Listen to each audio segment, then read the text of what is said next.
Hello friends, आज हम discuss करेंगे importance of Schrodinger wave equation के बारे में।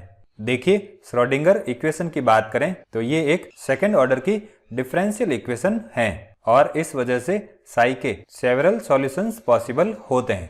अब इसमें से कई सारे सॉल्यूशन इमेजिनरी होते हैं, इस वजह से वो वैलिड नहीं होते हैं। अब कौन से सॉल्यूशन वैलिड होंगे या साई की कौन सी वैल्यूज वैलिड होगी, तो इस केस में साई की वो वैल्यू जो इन कंडीशंस को सेटिस्फाई करती हैं वो ही वैलिड होती हैं। अब देखते हैं ये कंडीशंस कौन कौन सी होती हैं।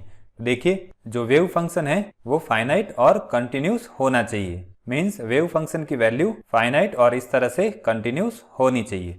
फिर जो सॉल्यूशंस आते हैं या जो साई की वैल्यूज आती हैं वो सिंगल वैल्यूड होनी चाहिए। मीन्स अगर किसी पर्टिकुलर पॉइंट पे बात करें तो साई या एम्पलीट्यूड की वैल्यू एक वैल्यू से ज्यादा नहीं आनी चाहिए। अब इन तीनों वैल्यूज की बात करें तो ये x, y और z के कंटिन्यूस फंक्शंस होने चाहिए।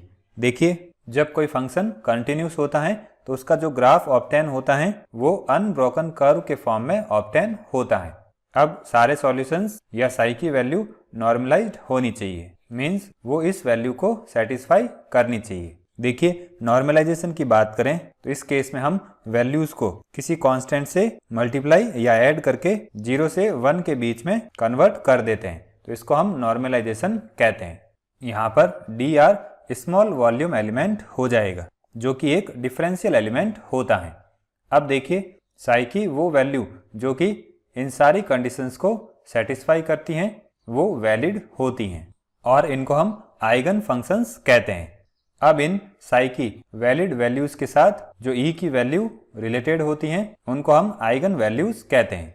अब देखिए, किसी भी इलेक्ट्रॉन के लिए जो आइगन फंक्शन है उसको हम एटॉमिक ऑर्बिटल कहते हैं। और एटॉमिक ऑर्बिटल की बात करें तो ये न्यूक्लियस के अराउंड ऐसा 3 डायमेंशनल स्पेस होता है जहां पर ई एनर्जी वाले इलेक्ट्रॉन की फाइंडिंग प्रोबेबिलिटी हाई होती है। अब देखिए, आइगन वैल्यूज की बात करें तो इनकी जो वैल्यू है वो डिफरेंट बोर ऑर्बिट के साथ एसोसिएटेड एनर्जी लेवल के बहुत क्लोज होती हैं। तो इस वजह से एटम में जो डिफरेंट एनर्जी लेवल्स होते हैं उनकी अकरेंस का बेसिस वेव मैकेनिकल कंसेप्ट को माना जाता है।